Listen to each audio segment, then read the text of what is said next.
Olá, seguidores! Que espécie de amor é esse que faz um homem se sentir proprietário de uma mulher que ele diz que ama?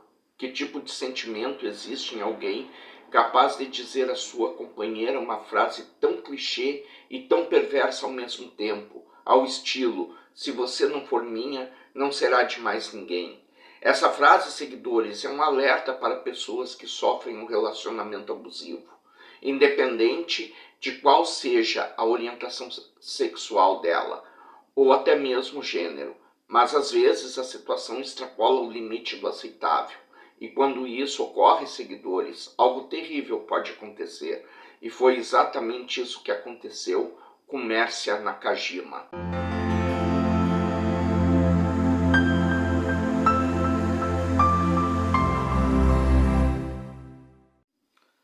Mércia desapareceu no dia 23 de maio de 2010 após participar de um almoço em família, na cidade de Guarulhos. Segundo os familiares, ela deixou a casa da avó, onde aconteceu o almoço, por volta das 18h30, para retornar à sua residência, trajeto em que demorava entre 5 e 10 minutos para percorrer.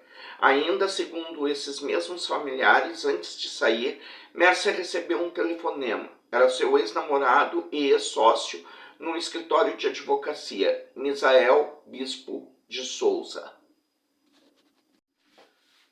No dia 25, a família passa a procurar ostensivamente por Mércia. A essa altura, a polícia já havia sido notificada do desaparecimento da advogada e já estavam à procura dela e colhendo depoimentos também.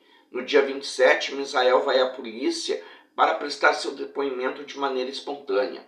Porém, 4 dias se passaram, seguidores, e quando chegou no dia 31 de maio de 2010, Misael foi notificado oficialmente para prestar esclarecimento à polícia. Porém, seguidores, havia uma grande diferença entre esse depoimento e o anterior que Misael havia prestado. Desta vez, ele estava no radar da polícia como suspeito do caso. Acontece, seguidores, que a polícia teve uma informação relevante. Porém, pesquisando os dados, eu não encontrei a forma como os policiais obtiveram essa informação. Mas o fato é que obtiveram. E a polícia usou essa informação para tomar o depoimento de Misael. A polícia disse que no dia do desaparecimento, o carro de Misael foi visto nas proximidades da casa da avó de Mércia de Tocaia. Ao ser confrontado pela polícia, Misael alegou que tentou ligar para Mércia no dia do seu desaparecimento, mas afirmou que não conseguiu falar com ela. E quando questionado sobre a informação de que o seu carro estava próximo à casa da avó de Mércia no dia em que ela desapareceu, Misael confirmou isso, mas justificou dizendo que estava com uma garota de programa nesse momento, sem, no entanto, dar nenhum tipo de referência à sua companhia. Segundo Samir Haddad Júnior, advogado de Misael, seu cliente morava perto da casa da avó de Mércia, o que explicaria a presença do carro dele naquele local, no dia do desaparecimento dela. Ainda, segundo a defesa, havia um ex-cliente de Mércia insatisfeito com a representação dela em suas causas, e por isso ele estava perseguindo. Ainda, segundo ele, Mércia estava apavorada e por isso pediu que Misael a acompanhasse. Entretanto, a pasta com os processos que Mércia cuidava para esse cliente foi encontrada pela irmã dela e, de acordo com o advogado da família de Mércia, Alexandre de Sá Rodrigues, o tal cliente nunca teria motivos para fazer esse tipo de ameaça.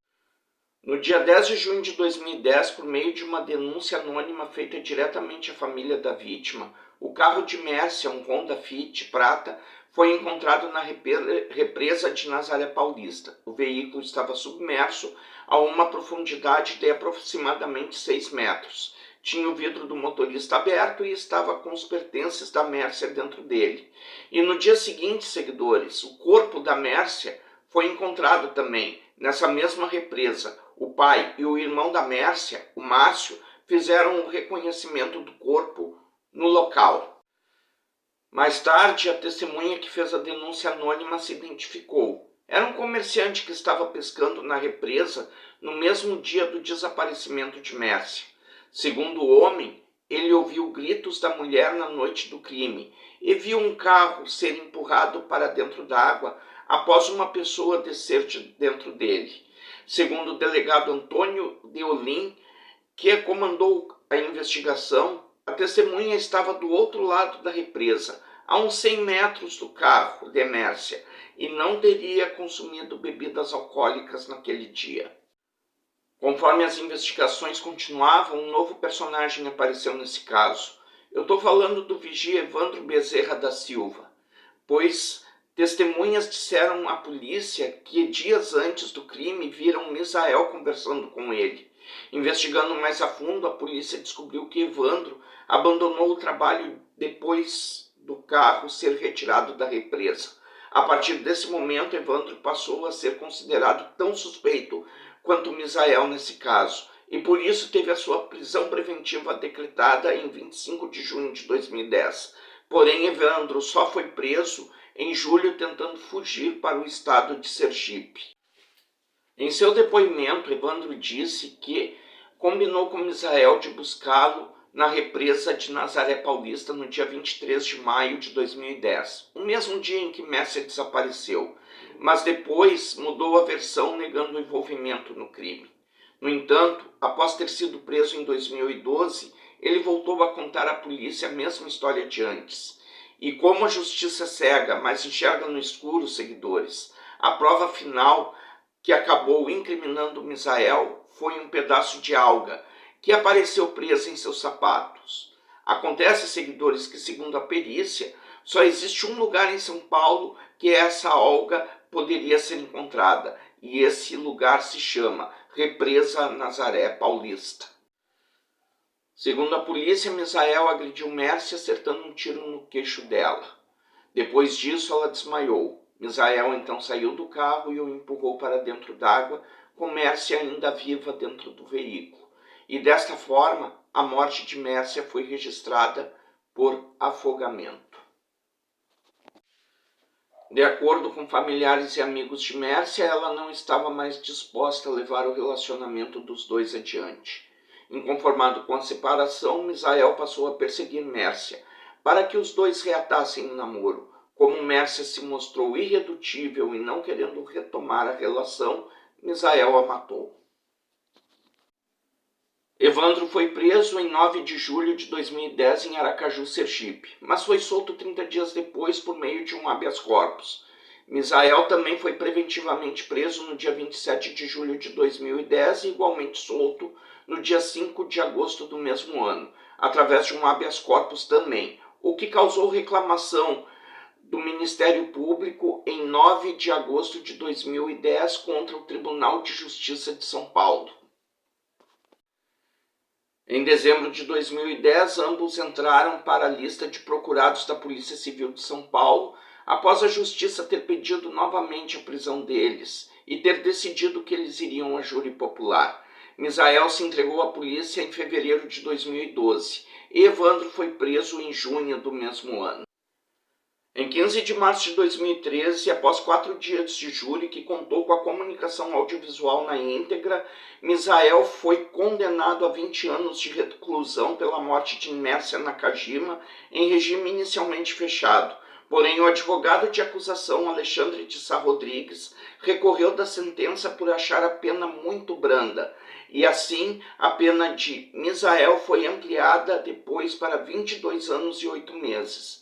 Evandro foi condenado em julho de 2013 a 18 anos e 8 meses de prisão por homicídio doloso com 2 qualificadoras, meio cruel e recurso que impossibilitou a defesa da vítima. O advogado da família Nakajima disse em entrevista em janeiro de 2011 ao jornal Agora São Paulo que, em outubro de 2010, o carro do irmão de Mércia foi atingido por outro em Guarulhos. De acordo com o delegado, a polícia apurou que o motorista era um PM do mesmo batalhão do ex-policial Misael. Em 23 de janeiro de 2012, o irmão e a mãe de Mércia foram perseguidos por 2 motoqueiros em Bom Jesus dos Perdões, a 76 quilômetros de São Paulo, levando o carro a cair em uma ribanceira. Ambos ficaram feridos. Em setembro de 2018, Evandro conseguiu progressão de pena para o regime semiaberto, podendo trabalhar fora da prisão e tendo direito a saídas temporárias em dias festivos. Em janeiro de 2021, o ministro Ricardo Lewandowski, do STF, considerou inviável o habeas corpus de defesa de Misael, que pedia redução da pena de 22 anos e 8 meses para 20 anos. O caso gerou grande repercussão nacional, tendo sido noticiado pelos principais veículos de telecomunicações do Brasil. Também houve cobertura do caso no programa do apresentador da Atena, na Band. O próprio site do STF publicou uma notícia em 2012 sobre o julgamento. Foi um julgamento histórico, pois foi o primeiro a ser televisionado e transmitido ao vivo na história do Brasil. E agora, seguidores, chegou a hora que eu mais gosto nesse vídeo, onde vocês poderão responder as minhas perguntas através dos comentários. E as perguntas de hoje são: vocês concordam com a progressão de pena do Evandro para o regime semiaberto? Pergunta número 2. Que atitudes vocês acreditam que os familiares da Mércia deveriam ter após sofrerem represálias orquestradas por Misael? Sim, não, por quê? Respondam, interajam comigo nos comentários. Aquilo que for bom para vocês vai ser bom para mim também. A história de hoje foi essa, seguidores, e agora vou navegar pela internet em busca de novas histórias para contar a vocês. Se inscrevam no meu canal se ainda não for inscrito. Façam seus comentários sempre educadamente para não constranger os envolvidos no caso e nem os familiares da vítima. Se gostaram do vídeo, deixem um like e compartilhem com os amigos.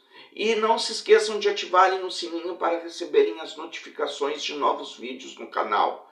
Me sigam lá no Instagram, na página @umnavegantecriminal, tudo junto e minúsculo, e até o próximo vídeo.